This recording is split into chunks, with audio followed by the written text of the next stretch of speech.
Okay, so I thought I would come on here really quickly and show you a couple things on the Seesaw class app from the perspective of a student. So the other night I was logged in as a teacher, but that's the same app that a student would use if you had the app, on an iPad or an iPhone or a Kindle Fire, which is what I'm planning on using. The kids would go get the device and they would log in as a student. So I'll show you what that looks like. When they first open the app, it's going to have them decide whether they're a teacher or a student. They would click I'm a student, and then Seesaw gives you a QR code that you can print off and hang in your classroom so that when a kid is ready to log into Seesaw and post something to their journal, they can just walk over to the wall, they can scan the QR code, and it will log them right into their class. So this is not an individual QR code. It doesn't log them into their own individual account, but it brings them to our class. That way they can choose their name and post things to their journal or complete assignments or whatever. So I thought I would show you there are 3 things they can do. There's the journal page. There's the activities page. Those are the places where you would assign specific activities and they would complete them here. And then there's this inbox, which is where you can send, as a teacher, announcements to your class. You can even do verbal, you can read it to them so that if they can't read, they can still hear what you had to say in the class announcement. I used the announcement page the other night to send out a link to a game that I wanted them to play. I was pretending I wanted them to play. Me and Claire are going to try that here in a little bit. But so those are the 3 tabs there. So the way that I'm imagining myself using this in the classroom is as some accountability for center time or for journal time or any time that they're doing something kind of independently that they're not necessarily going to write their name on a paper and turn it in for me to check. So imagine they're in a word work center and maybe I'm going to have them sort some words. Maybe I've got a stack of words on cards and I'm going to have them sort the words under either the op family or the ot family, right? OP or OT. So they might sort those words and then when they're done, just put them away, right? And I won't know really whether they played the whole time or whether they actually sorted the words. Maybe they sorted them more than once. You know how some kids will work really hard the whole time and some kids are licking the underside of the table. So the idea is for centers like that, I could say, okay, when you go to the word work center today, you're going to grab your cards, you're going to sort them on the table for me, and then you're going to go get a Kindle Fire. You're going to take a picture and upload it to your digital journal so I can see what you've done. And so that way they could go and they could be a little bit accountable, but they're not always just writing on a paper. They're actually doing some more hands-on interactive activities, but they are accountable for the work. So I really like this idea. And I'm going to train them. If we get to go to school, I'm going to train them immediately. First 2 days of school, we're going to be working on this. So all they're going to do is go up to this green add button and it's going to bring this little page up for them. They're probably not going to use the upload or the link. I don't really know about the note. Really, most of the time they're going to be using these top 3 icons. For this, they might take a photo. Okay, I'm sitting out here on my porch, but maybe they take a photo of, say, a math manipulative they've been using. Maybe I said find ways to make 10. So, whoops. So they might say 3 and 7. 3 and 7 makes 10. So they would take a picture.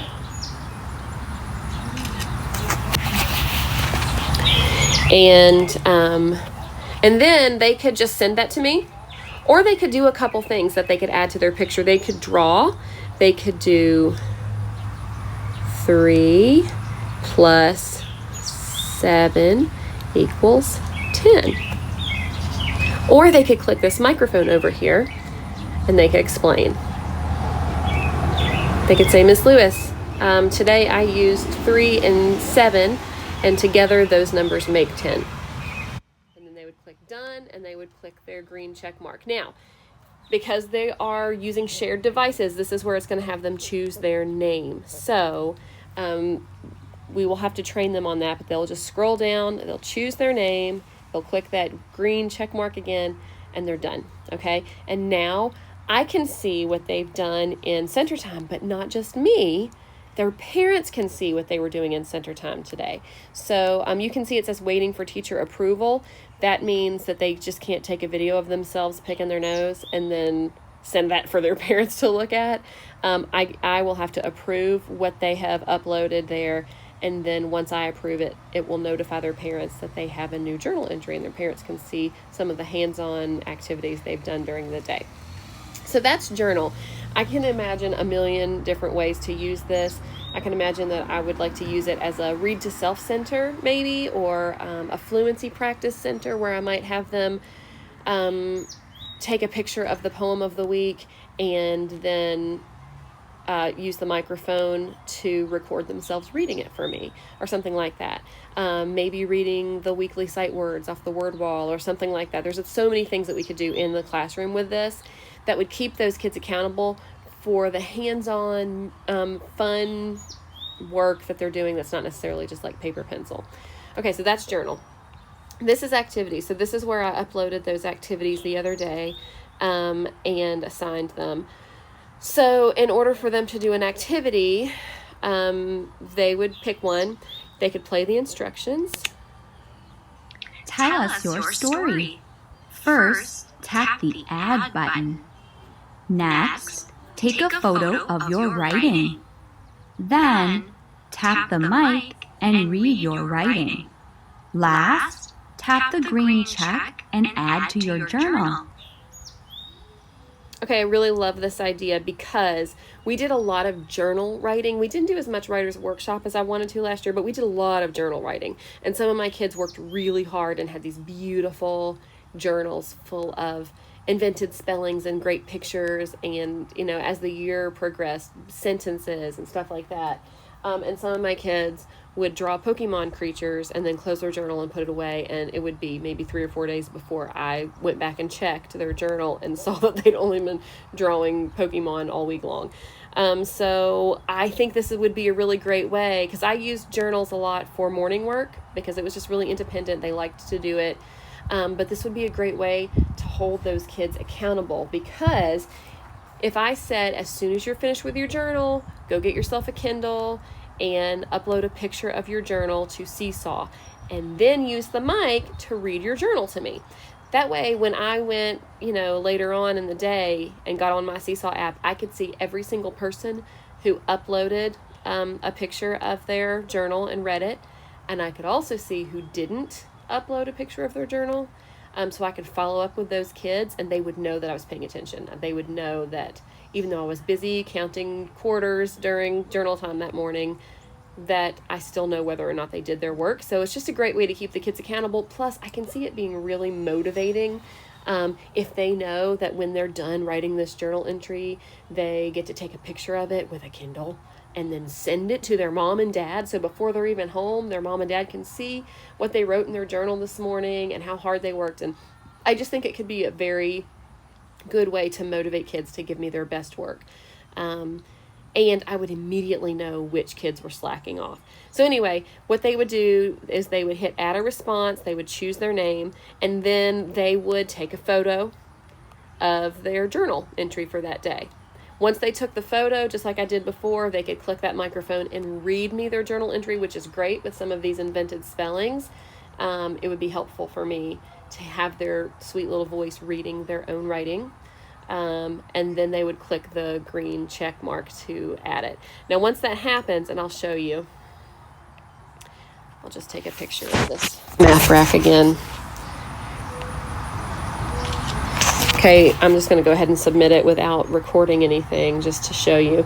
But once it happens, it will show that it is in response to an activity that I assigned, where on the journal, if it was just a regular journal entry where they just added whatever they wanted, it would just be a journal entry. But here it's saying that it specifically is in response to an activity that I assigned. So that's their journal, that's their activities, and then the inbox is where they would go to to find the link that I posted there for them. So I could see that being really helpful during virtual learning. Maybe I could post like a little lesson plan for the day here. Here are the things I need you to do. So I could go live and do some lessons, but then when I was done with my live lessons, they could come to the inbox and they could see the things they need to do. And if there were any links I needed to post, I could just post them and they would be live right there in the app.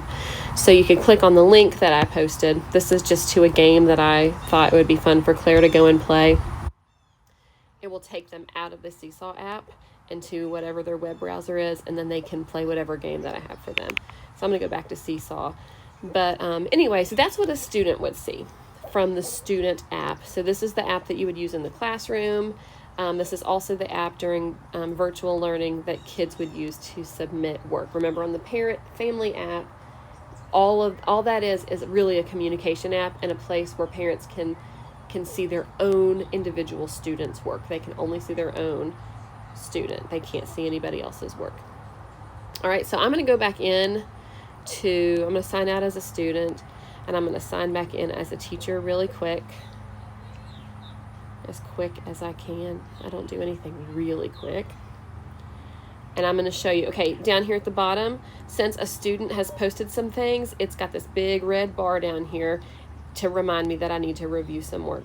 So here I've got 2 things to review. This is the one I did first under the journal tab, and you can see it doesn't say anything. It's just a journal entry, okay? So I can approve that, or I can delete it if it's not what I wanted it to be. Send back is a way to send work back to be revised. It is a paid part of the app. So if we can convince Abby to purchase this for the school, which is actually pretty reasonable. I've talked to her. I already got a quote. We would have that option, which would be great for virtual learning. And then this is the one that was a response to an assigned activity. And you can see in response to activity 2, record writer's workshop. Okay. And so you can either approve or delete. I'm going to delete these because they were just samples. And then you're done. So anyway, that's all I wanted to show you. We can talk about it more tomorrow if you guys have time to watch this evening. But I just wanted to kind of give you both perspectives, the perspective of the student and the perspective of the teacher.